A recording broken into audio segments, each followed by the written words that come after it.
all of a sudden I was the patient. I was no longer the doctor. I was the patient who couldn't get out of bed. And yet I go in and the labs don't look that abnormal. And so now, as the physician, I am being told, I think it's all in your head. And that was the first time, Gina, that I was like, I think I'm missing something about trauma. Welcome to the Mastering Mindfulness Institute. Here, we explore how food can become your greatest teacher and your body can become your wisest guide. I'm your host, Gina Warfel, helping you build a deeper connection with your food and body. Let's begin our journey together.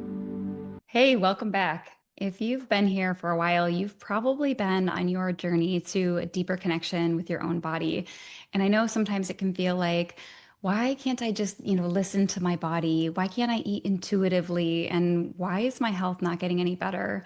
We think that we need to try harder and push more, but it could be in the one place that we're really not looking, deep inside of our nervous system. And today we're going to go deeper than we ever have on this podcast. We're going to uncover the connection between our past experiences and trauma and how that impacts our bodies and our health. So today I have the pleasure of bringing on the expert in understanding this. Dr. Aimie Apigian is a double board certified physician and the national best-selling author of the book that I have here, The Biology of Trauma. And what I admire about Dr. Aimie is that she bridges two worlds together that normally are not together: the science of functional medicine and the impact of our emotions and trauma. And she has an amazing podcast and programs that help us understand how our body holds on to fear and overwhelm from our past and how that shows up in our health struggles today. Dr. Aimie, thank you so much for being here. It is absolutely my pleasure. And I'm really excited for the conversation because I know that you've read at least some of the book. I don't know if you finished the book, but I know that there were some aspects that stopped you. So I'm really curious to get your perspective and to go deeper for your audience. Yeah, this book was so impactful for me. I loved your book. When I read your book, I thought, this doesn't really apply to me, but it'll be interesting for other people because I don't have a significant traumatic moment in my life. However, when I was reading your book, you started describing people that completely, at least was me 5 years ago before I started exploring my nervous system, talking about the disconnection from myself and my body and this hypervigilance and this need for perfectionism and a body that wouldn't really heal. And so it started to really put together the pieces together for me. And so you understand both the side of emotions and science in a way that a lot of people don't. So from the perspective of like a physician, what would you really want people to know about this connection? I would want them to know that like they're so connected that there's no connection. They cannot be separated. And this idea that, I would feel myself and the emotional shift when I would go into a trauma response once I came to recognize it. And then to learn that, oh, like that emotion is actually being created by a change in my mitochondria right now and a change in these immune cells in my brain right now. I thought that was just overwhelm, and that overwhelm was just emotional. So it changed my life to see that the emotional states were just being created by these changes in my physiology, and vice versa, that when I would have emotions, it was changing my biology as well. And so it just allowed so many more leverage points that I could work with to create the change in my life that I'd never been able to create up until then.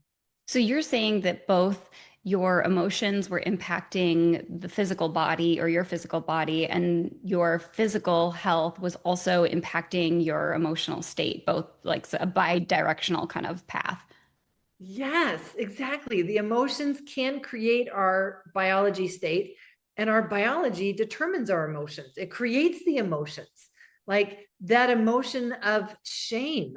Well, that's just the biology. It's something has changed in your biology that it created that feeling of shame. And how fascinating, because now I can be curious about it rather than just fall into this abyss of hopelessness and shame that I would before. Especially because when people hear the words trauma or emotions and they think about that impacting their physical body, they kind of see it as, I think a lot of people still see it as like this spiritual woo idea of like, oh, could it be possible that our emotions impact our physical health? Or is that just like this woo idea? And you break down the actual science inside of your book, which is incredible. Nobody's really doing that. Yes, and this is why I wanted to do that. That's exactly why I wrote this book, is to show people this is science. And that allows us new tools and strategies than what we've had available to us before, when we've seen it as just spiritual, energetic, woo. Hmm. And how do we work with that? Oh, we've got some practitioners that say that they're experts in that. Okay, maybe I'll go to them. But it hasn't been this idea of, my body is experiencing something. It's now struggling with something, and it needs something from me in order to move through this. Oh, well, that gives me something concrete to work with, rather than just this mysterious, I don't even know where to start kind of place Hmm. that before. I definitely want to go into breaking down the difference between how would somebody know understanding what trauma is versus stress. But I would also love to hear a little bit about your own journey too. I know in your book you talk about your health challenges, you talk about being familiar with therapy and but you didn't quite bridge the gap until later on. What was your journey like? My journey sounded much like yours, where Mm. I never related to the word trauma. And it was during medical school that I became a foster parent. And due to the strong desire to get Miguel out of the foster care system, I made the decision to adopt, even though I was single and in medical school. And it was this calling that I felt at the time, but it was never something that I knew would open my eyes to how much similarity that I had in myself, that I too would guard my heart. I too would try to only show people that side of me, because if they saw that side of me, I was sure they wouldn't like me. And it was through that experience that I started to see myself. It was like a mirror being held up to me. And it wasn't though until 2014, when I went through the hardest thing that I will ever go through.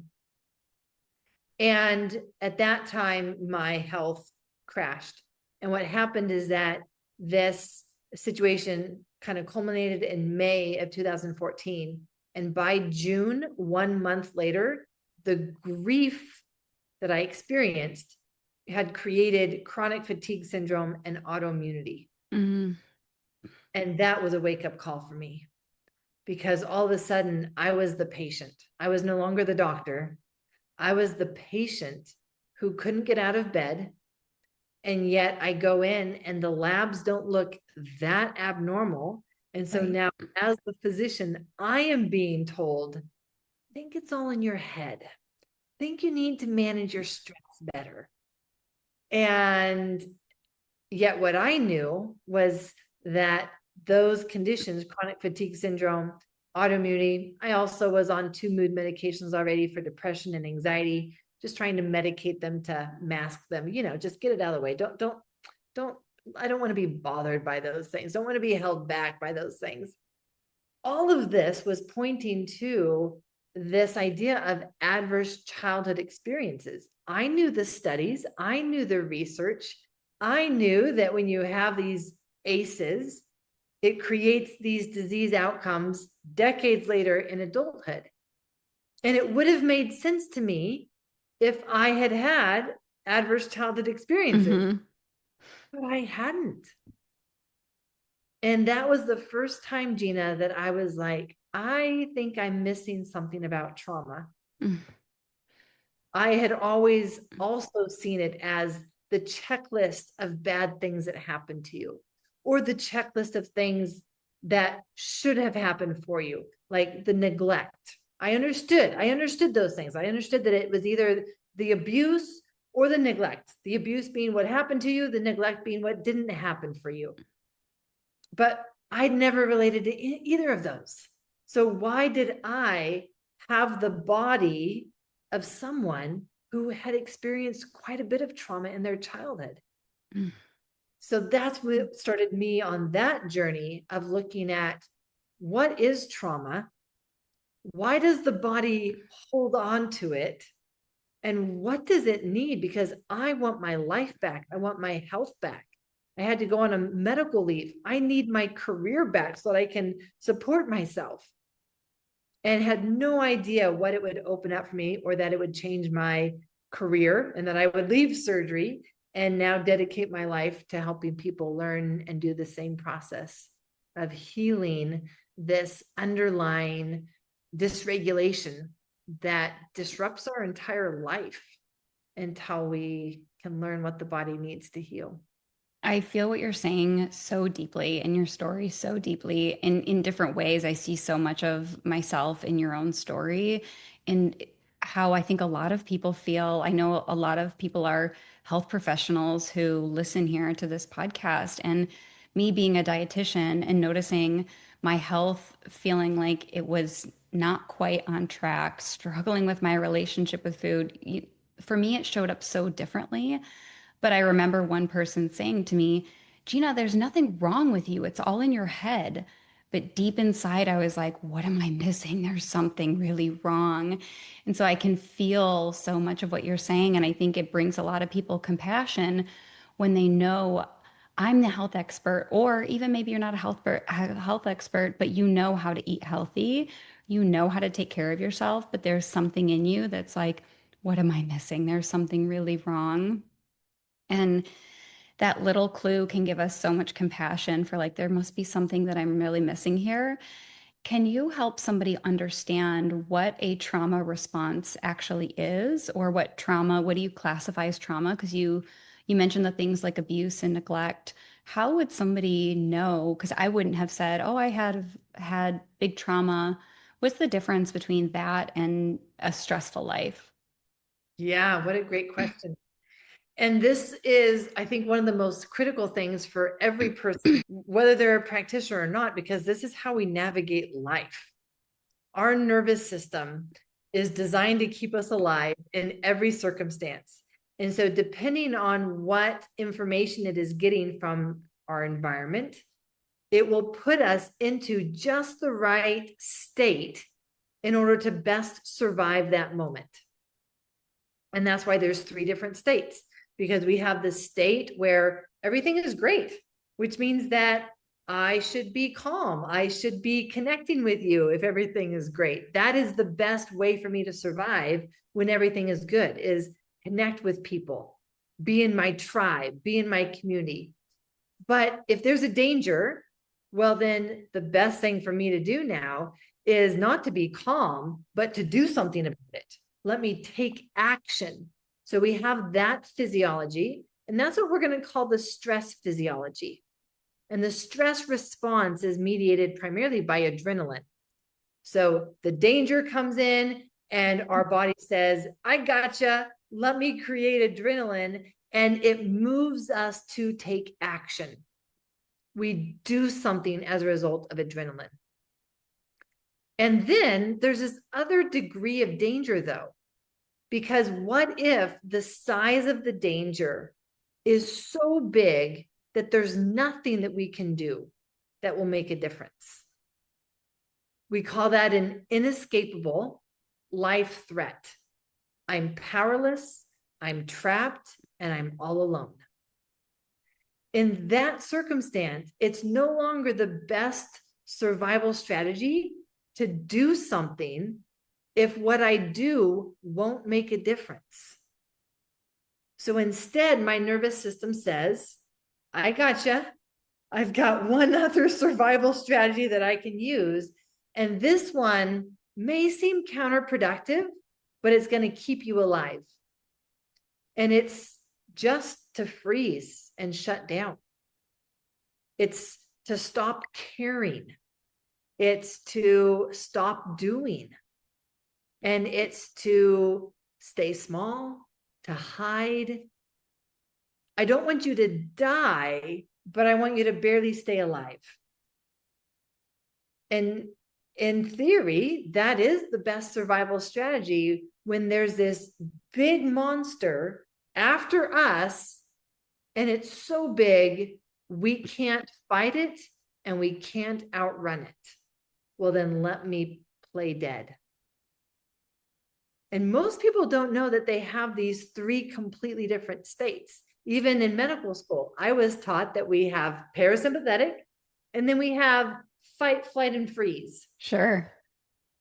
And to realize, no, we have parasympathetic, we have fight or flight, but freeze is a different state.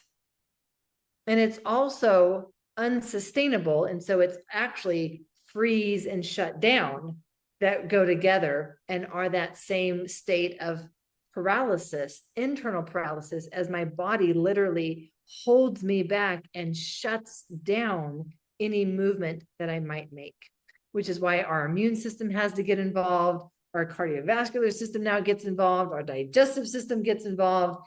Everything is joining forces to be able to weigh us down, slow us down, and make us invisible and heavy so that we won't attract attention and then have the monster notice us. Can you explain a couple of those things a little bit further? Because I don't want that to slip away. Is you mentioned that it impacts all those physical systems. Can you explain that a little bit more so people can see that connection of how that emotional experience impacts those or creates those physical changes in their body? Yes, and these were actually some of my favorite chapters to write. So this is chapter 4 and chapter 5, where chapter 4 is, okay, we've gone through stress, we've gone through trauma at the emotional level, essentially. We've talked about capacity, we've talked about neuroception, so we understand these, that there are 3 different states and how the decision is made to move between each state. And now let's look at the cellular level and let's look at the system level and what's happening at each of these to create these states and the emotions that go with them. In stress physiology, this is when our cells do everything to make as much energy as we need. The science is actually quite fascinating because the sympathetic nervous system, that nerve chain that runs down our spine, it's what is creating the messages to the adrenal glands to pump out adrenaline. And it will make as much adrenaline as the size of the danger. Meaning, if I have a cat who is chasing me, I don't need much energy to outrun a cat, perhaps. But if a dog or a cheetah is chasing me, I need a lot more energy. And so it only creates the amount of adrenaline that I need to overcome that size of problem that I see, which is why then there's the danger of us creating a mountain out of a molehill, because all of a sudden making a lot more adrenaline when we actually don't need to. But I've done that before. So the adrenaline is what drives all of these changes at the cellular and the system level. And so when we think of the survival strategy will tell us what is going to happen. The survival strategy is overcome. Take action to overcome. The stress physiology is like a sprint. This is not the time to jog and chat with a friend or listen to a podcast while you're jogging. No. This is a sprint. And you've got to win the race in order to survive. So you are making energy and then you're using up that energy. And that's what the stress response does. So when we look at the cells, when we look at mitochondria, when we look at our digestive system, when we look at our heart and our lungs, everything is recruited to do just that. Help make energy or stay out of the way and don't take up energy. Because I need all the energy that I make to go to taking action. And that's why the digestive system, you'll feel more nauseated because it's this idea of the gut is saying, nope, We are not supposed to take up any energy right now because all of our blood flow and our energy need to go to the muscles and the brain so they can think about how to move and then take that movement. So that's what the stress physiology does. Now, the trauma physiology has a completely different survival strategy. Oh, interesting. No longer is my survival strategy to outrun and overcome or fight a problem. Now, my survival strategy is to paralyze, to immobilize, to dissociate, to not feel my body. And if that's my survival strategy, what needs to happen at the cellular level and at the system level to create that survival strategy? Well, all of a sudden, I need to stop making as much energy because I'm not moving. In fact, part of how my body helps me not move is by making less energy so that I won't feel like I have the energy to move. And that's why we all of a sudden feel shame and heavy, and our posture collapses. Why? Because we don't have the energy to hold ourselves up straight. All of our energy now, the little that we have, needs to go to just surviving, but barely surviving. And so we look at, well, what is the heart and the lungs doing? Well, in the stress physiology, their job was to help make energy and then to help use that energy. So that's why our heart is going to be beating fast, because it needs to be able to get more nutrients to the cells to make more energy. Our lungs are going to be breathing faster so that we can get more oxygen to our cells to make more energy. We also are going to be making more CO2 in the process of making more energy. So that's what helps, off gas that CO2 is by breathing faster. So that makes sense. And so then what happens to the heart and the lungs when we go now into this trauma response where I'm barely trying to stay alive? Well, my heart is going to significantly slow down because the purpose now is barely stay alive. It's not to make energy, it's to use up as little energy as possible to stay alive. Same thing with the lungs. Don't use a lot of energy. You can only use the least amount of energy that you need to in order to just not die, but barely stay alive. Would you say it's like stress is like having your foot constantly on the gas and trauma is like your foot is on the brake? Well, yes. And so what is interesting is that we have, just like a car, we've got three different systems here. We can have our foot on the gas, we can have our foot on the brake, but we also have an emergency brake. And when we shift from the stress response to the freeze response, that's what we do. We essentially throw on that emergency brake. And then our body says, well, this is ridiculous to have both the emergency brake on and my foot on the gas pedal. Let me take my foot off the gas and instead put it on the brake. And now we go into the full shutdown, or step 5 of the body's instinctual trauma response. So what does that look like for somebody to have that experience? You mentioned physical issues like certain diseases that develop because of holding on to this trauma or this shift in our body's physiology. You also talked about some personality shifts, like maybe perfectionism or people pleasing or things like that. Can you describe, like, how would somebody get some clues to know that their body's going through this experience? Yes, the clues are everywhere. The signs are everywhere. And so we get our, well, I would say I would start with what we want to differentiate first is, am I trying to identify an immediate trauma response, or am I trying to identify a chronic state? Because what we don't resolve in the moment, what we're not able to move through and complete in the moment, becomes chronic.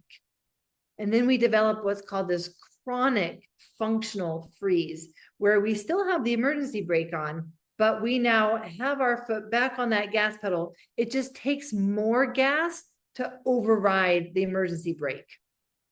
And that's why people are always exhausted. And that's why we see all of this compensation and adaptation of the body that can start to fall apart.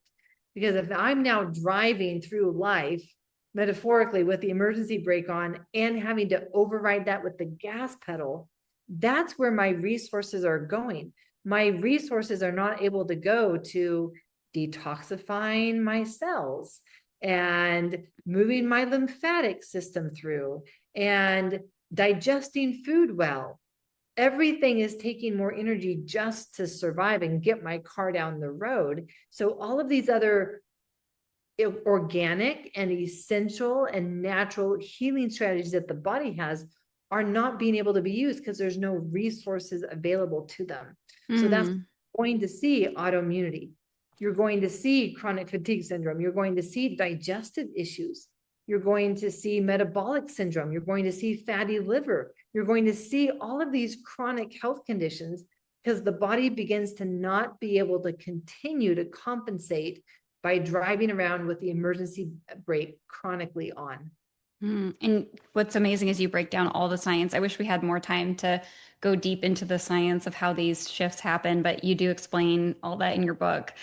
And I'm curious if when people are trying to understand, am I in a chronic trauma response or am I in a current trauma response? And sometimes they might think, I don't really know if I have a trauma. Could some of it also be trusting in how it's being expressed, or does it take a little bit of trust also? Because I think from my own journey, I think that my trauma response happened from birth, with my mom sharing what had happened.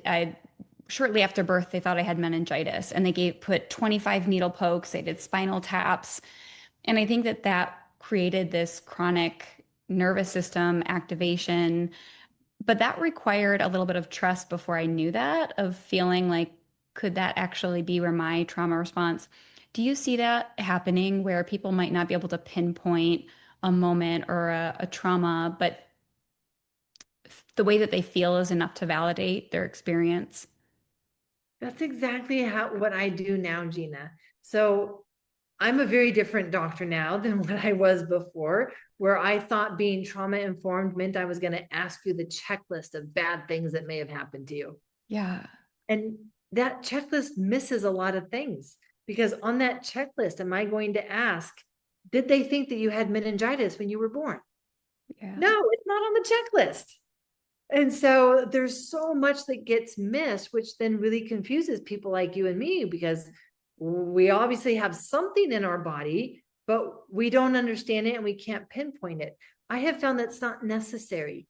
It's not necessary to know why or what happened, because what we look for instead is, where are trauma patterns showing up in my life, in my relationships, and my health today? The reason why that's important is because there may be some people who have had horrible experiences happen to them earlier, but they've resolved them. They've done the work and resolved them. I'm not worried about resolved trauma. I'm worried about unresolved trauma, because that's what makes you sick. And what would be some of those trauma patterns that you mentioned to look out for? Yeah, this is in chapter 9. I cover 4 of the patterns in chapter 9, the 5th one in chapter 10. So these patterns are ones that come out of these 3 survival strategies of the trauma response. And they are so helpful to be able to recognize, because again, I'm going to look for, the first one is this idea of disconnection.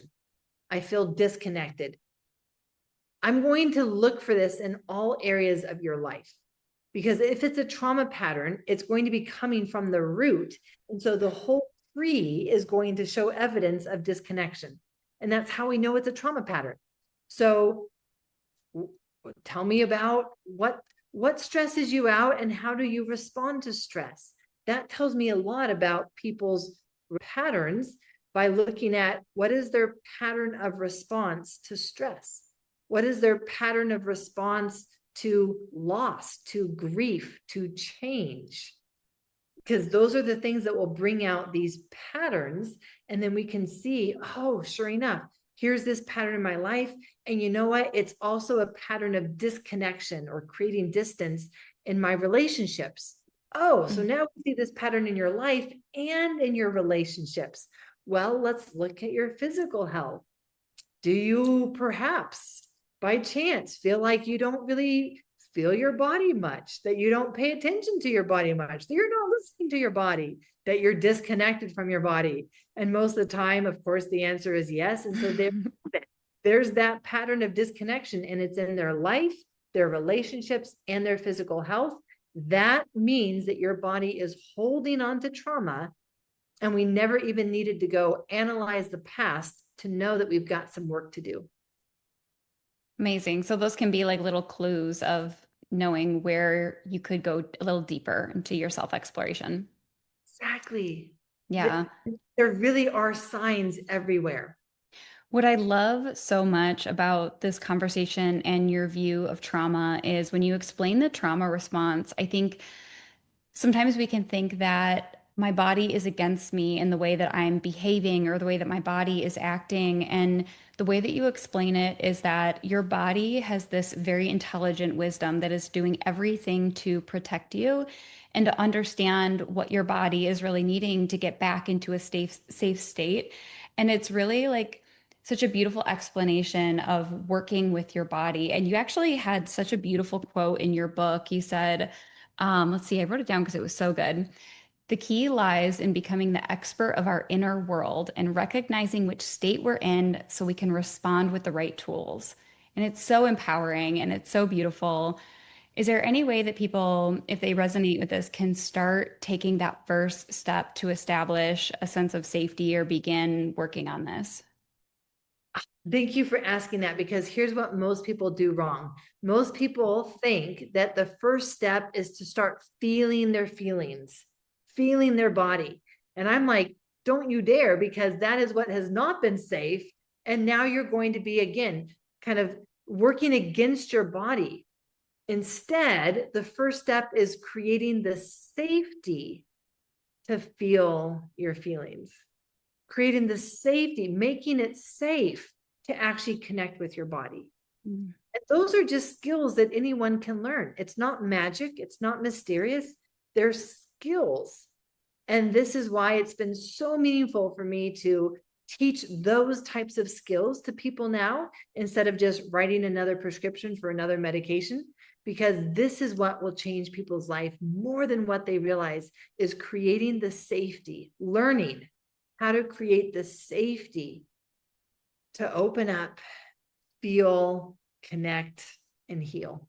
So beautiful. I truly admire that your approach, and I felt by reading your book just so held, and that there's so much care and really empowering people in their own exploration and their unfolding journey. And I know you have your book is just an incredible resource. You have courses on healing the nervous system and creating that sense of safety. What are some of the resources that people can find that you have? Yeah, one of the probably the more helpful resource would be on my website. I have a guide that's called The Steps to Identify and Heal Trauma. So that might be a good place for them to start with if they resonate with this conversation. What are these other things on this list that I can use to help identify, is my body even holding on to trauma? And then if I resonate with that, what are the steps that I need to know to have this roadmap for the inner work that I have ahead of me? Beautiful. And where can people find you? Yeah, they can find me over at biologyoftrauma.com. That's where they can also get some free resources if they purchase the book. Got my 5-day nervous system reset. In fact, it has 5 of these exercises that they can learn how to create safety and get started already. And that is all on biologyoftrauma.com. Awesome. Dr. Aimie, thank you so much for sharing your wisdom with us. Thank you so much for the work that you do, Gina. You guys, wow, I hope that you are so inspired to keep going deeper. Check out Amy's book, The Biology of Trauma. It's really incredible, and she has some amazing courses and a great podcast. So I hope you enjoyed this. We would love to hear your feedback, and we'll see you next time.